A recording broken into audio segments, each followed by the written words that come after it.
746, welcome back to BT. One of the top stories of the day is all about the Boeing 737 MAX 8 airplanes being grounded here. A safety notice issued by Transport Canada yesterday, making it official. Wayne McNeal, aviation expert and analyst, joining us right now. Thanks for being here.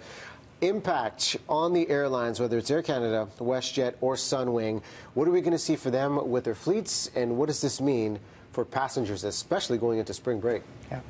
Well, I think what you're going to see is Air Canada has 24 of them now in the fleet, and eventually they'll have 61 of them, and WestJet's got 13, and eventually they'll have 65 of this type of airplane, and Sunwings has got 4 that are leased, and they're the smallest of the Canadian ones. I think what you're going to see in the future sort of thing with the grounding is Air Canada will immediately go back to their original fleet of A320s, which they still have, and also use their subsidiary Rouge to do a lot of their flying for them in the meantime. There'll be some impacted routes because the MAX has a longer range than the normal 737, so you're going to see some long-range routes that, particularly with WestJet going from Eastern Canada over to Europe and out of Vancouver to go to Honolulu and Hawaii will give them some problems on this area. But I think that they've got a fleet large enough that they can do some things like with their older 737s with WestJet, and as I said, with Air Canada going back to the A320s, that they still have a large fleet of them there. It'll cause some disruption to them. Right now, these aircraft are brand new. The first 2 came into Air Canada in 2017, and they've been slowly building up, but it's the training that they're going through now. There's a massive training program to get their pilots switched around from A320s into the new MAX airplanes.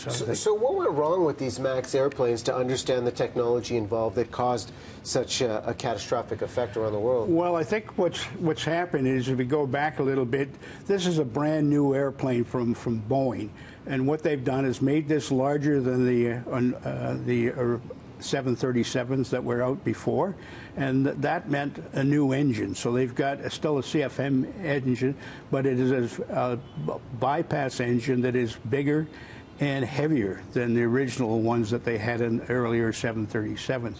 That meant, to make sure that the aircraft could handle that, they had to move the engines forward and upward slightly, and also extend the nose gear for the center of gravity. That meant that Boeing was aware that there could be a stall problem coming up with the change of the center of gravity on this aircraft. So they put in a system on there called MCAS that basically anticipates the stall and automatically lowers the nose so you pick up the airspeed. And that, when it's in automatic on that, it goes down about 2.5 degrees and then it recycles, and 10 seconds later it goes again. If it's not corrected, the airplane will start to go nose down in these things. And what this is driven by is pitot tubes, and there are 5 pitot tubes on there, 3 on the nose and 2 on the vertical stabilizer, that measure the angle of attack, which is critical for determining your stall, your airspeed, indicated airspeed, and your altitude on the thing.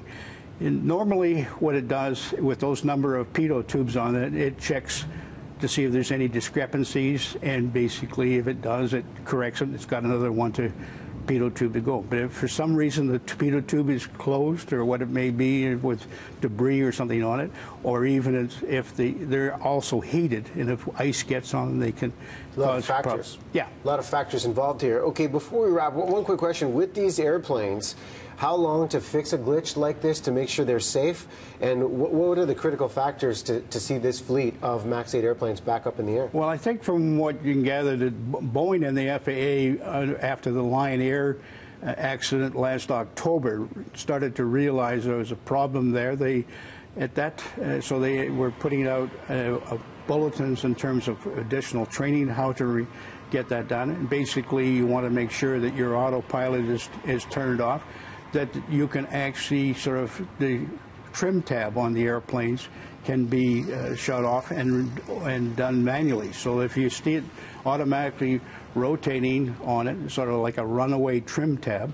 You can take that electric motors, shut them off, and you can hand trim the airplane to do this. But if you're at 2,000 feet, such as what happened in Ethiopia, and everything is going wrong with you, 2,000 feet goes very quickly, sort of thing. So different scenario. So I know there's a lot of information still to come out. Greg Harper's on location at YVR this morning. He's going to continue to report on this. Listen, Wayne, I appreciate you coming in and shedding some insight on what happened in this case. So thanks for coming by. Thanks very much, then. All right, we'll take a break.